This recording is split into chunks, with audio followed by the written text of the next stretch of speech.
The statue of David is one of the greatest, if not the greatest, pieces of art to come out of the Italian Renaissance. And it was always seen that way for centuries in most parts of the world. That was until it landed on the doorsteps of a brand new shopping mall in Pointe, a suburb of Montreal's West End, back in 1965. Unofficially inaugurating the mall to be labeled as the Naked City.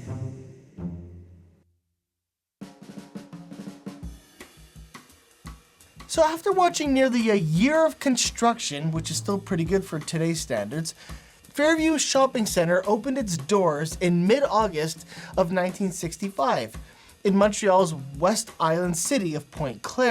Spanning 65 acres, the mall included 70 climate-controlled stores, that was a big selling point, with Eaton's and Simpsons bookending the mall.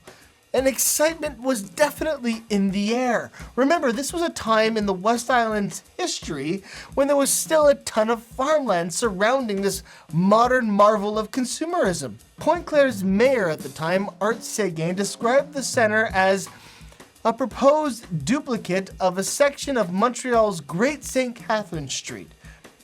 And for those of you who were lucky enough to witness this marvel in those first few weeks of its opening, probably remember seeing right in front of Simpsons, in a section coined Simpsons Court or the East Court, the Italian Renaissance Man, a 17-foot tall replica of Michelangelo's masterpiece.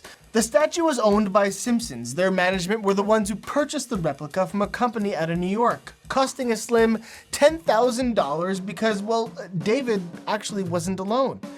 It arrived with the statue of Moses.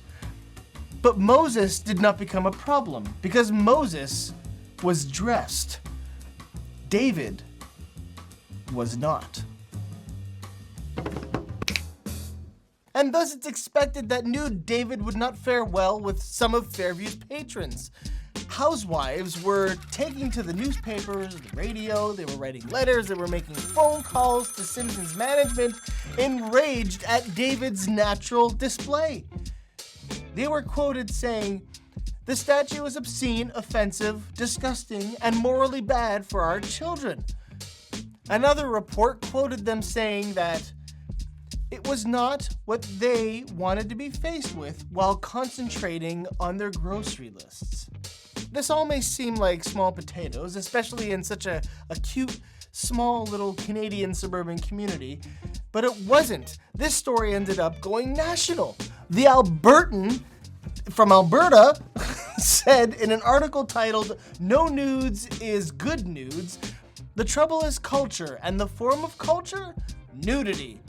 The statue was immediately denounced as being obscene, and shoppers demanded Dirty David must either put on some clothes or be banished. You could only assume that the right thing to have done was to remove the statue from Simpsons East Court. And I guess, spoiler alert, it no longer exists in that location presently. But do these protests sound a little exaggerated? Was there no one to come to Simpsons' rescue? Well, indeed there was. Montreal prides itself on being a sophisticated city. Evidently, this is not so according to the small minds of some in suburbia, who object to the David statue. More power to Simpsons. Ignore the rabble. But it was after the story went national did Montrealers begin to really feel a little embarrassed. And they really took to the newspapers. I would like to take this opportunity to express my shame and embarrassment concerning the attitude of certain, quote, women towards the statue of David in the new Fairview Shopping Center. My first reaction when I heard of the incident over local radio was ridicule. That ridicule quickly turned to humiliation when I found the story had been picked up by the national news media. Sophisticated, cosmopolitan Montreal has been made a laughingstock by a few unhealthy individuals. May I suggest, rather than deprive the public of a work of beauty, that these women take their delicate sensibilities elsewhere Talk of culturally deprived. So now with all this backup, did Simpsons themselves feel a little more at ease with their decision to decorate the East Court with Nude David, Montreal's most controversial immigrant? This had given rise to many more ideas as to how David could be exhibited. But what does that mean? Could be exhibited? You mean somewhere else in the mall? Clothed? With pants? Is it possible that the protests pushed Simpsons to have the statue removed? And if that was the case, is this something that Simpsons was ready to admit? That they made a mistake from the very first day of the mall's opening? Is this how they wanted it remembered? That the, quote, housewives were right, ruining their grocery shopping experience? Or was it never the plan to have David to be a permanent fixture in Fairview, but just a temporary art installation? That's the question. That's what I found very interesting. And yes, this is legitimately what I enjoy to fill my free time with, reading about this stuff. Because in that same article from October 27, 1965, the fate of the statue now rests until December, when it will be removed to become a decoration at one of Montreal's largest and most glittering annual balls. No pun intended, I'm sure. So Simpsons had plans for this statue to be packed up again and lugged in town to sit somewhere for an evening.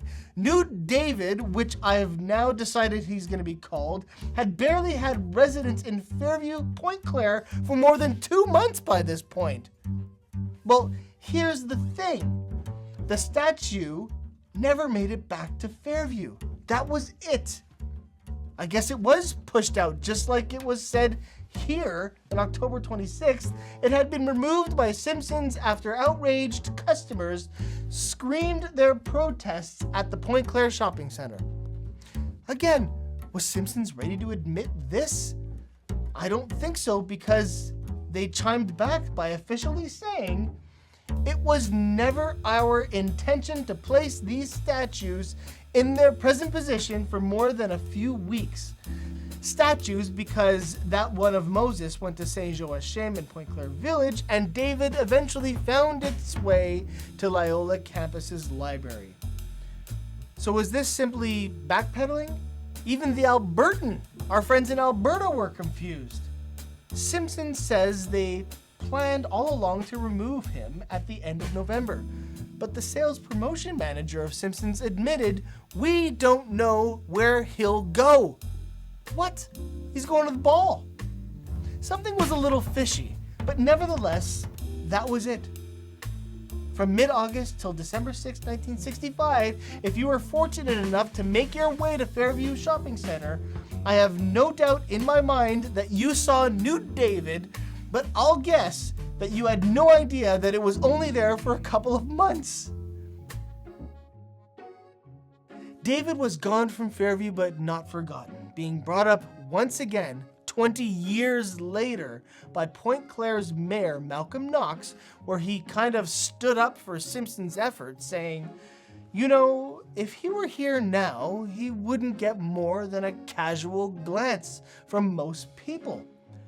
It's an indication of how times have changed. That was 1985, 2 years after the replica of Nude David turned 20, so this is 1987, it made its appearance in the newspapers one last time.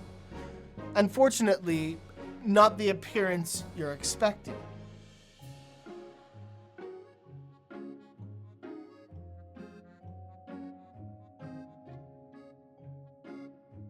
Yeah, it's a bit of a sad story.